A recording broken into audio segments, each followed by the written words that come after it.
وہ نا ایک دن ہارون رشید بیچارہ ایک مولانا صاحب کے پاس آ گیا جمعہ پڑھنے.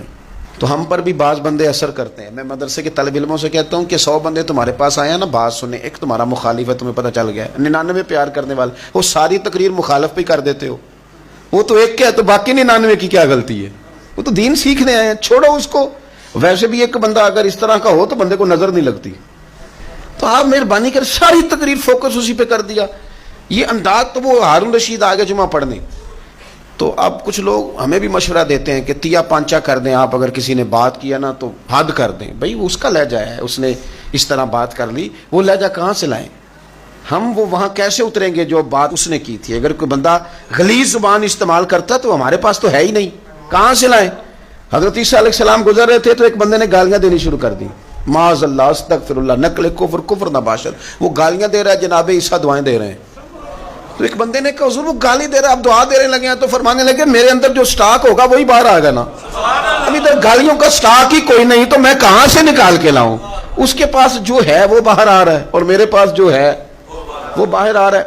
تو وہ ہارون رشید بادشاہ تھے, تو مولانا صاحب کے پاس جمعہ پڑھنے آ گئے. تو مولانا نے پھر خوب ہی تقریر کی, جو بن سکتا تھا نا وہ ساری اس کی کر دی.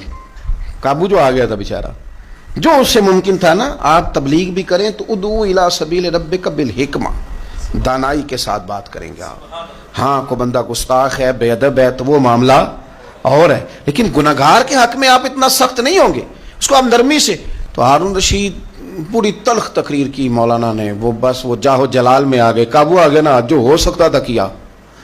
جمعہ ختم ہوا, ہارون رشید نے مولانا کو سینے سے لگایا, کہنے لگے مولانا آپ تو مجھ سے بڑے ہی ناراض ہیں. تو انہوں نے پھر کہا میں نہیں ناراض, فلانی جگہ سے بھی شکایت آئی ہے, فلانے صوبے سے بھی آئی ہے, فلانے سے بھی آئی ہے. آپ کتنی شکایتیں ہیں تو میں اتنے گناہوں کے باوجود آپ پہ سختی نہ کروں؟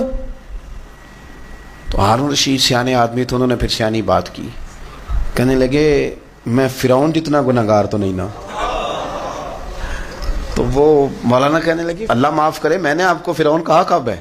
وہ تو بڑا بدبخت تھا, اس نے تو خدائی کا دعویٰ کیا تھا, وہ تو بڑا بدبخت تھا, تو میں آپ کو فرعون تھوڑی کہہ رہا ہوں. تو کہنے لگے مولانا آپ نے فرعون نہیں کہا, پر سورہ طٰہٰ میں تو رب نے حضرت کلیم سے کہا تھا فرعون سے بھی نرمی سے بات کرنا. تو حضرت جی آپ خود ہی کہہ رہے ہیں کہ میں اتنا برا نہیں, تو چلو مہربانی کرو تھوڑی نرمی میرے ساتھ بھی کر دو, تھوڑا پیار کر لیں آپ میرے ساتھ بھی. میں اتنا تو نہیں نا برا جتنا وہ تھا. تو رب تو اس کے ساتھ بھی پیار سے بات کرنے کو کہہ رہا ہے.